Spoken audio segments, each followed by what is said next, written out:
I'd like to say that I thank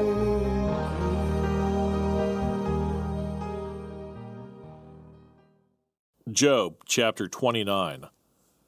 Job further continued his discourse and said, "Oh, that I were as in months past, as in the days when God watched over me, when his lamp shone upon my head, and when by his light I walked through darkness, just as I was in the days of my prime, when the friendly counsel of God was over my tent, when the Almighty was yet with me, when my children were around me, when my steps were bathed with cream, and the rock poured out rivers of oil for me, when I went out to the gate by the city, when I took my seat in the open square, the young men saw me and hid, and the aged arose and stood.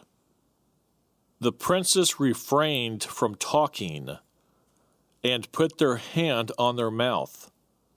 The voice of nobles was hushed, and their tongue struck to the roof of their mouth. When the ear heard, then it blessed me, and when the eye saw, then it approved me, because I delivered the poor who cried out, the fatherless, and the one who had no helper. The blessing of a perishing man came upon me, and I caused the widow's heart to sing for joy. I put on righteousness, and it clothed me.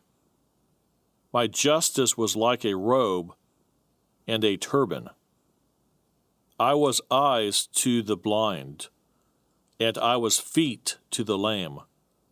I was a father to the poor, and I searched out the case that I did not know.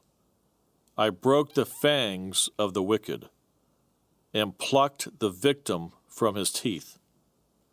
Then I said, I shall die in my nest, and multiply my days as the sand. My root is spread out to the waters, and the dew lies all night on my branch. My glory is fresh within me, and my bow is renewed in my hand. Men listened to me and waited, and kept silence for my counsel. After my words they did not speak again, and my speech settled on them as dew. They waited for me as for the rain, and they opened their mouth wide as for the spring rain. If I mocked at them, they did not believe it, and the light of my countenance they did not cast down. I chose the way for them, and sat as chief. So I dwelt as a king in the army, as one who comforts mourners. Into a little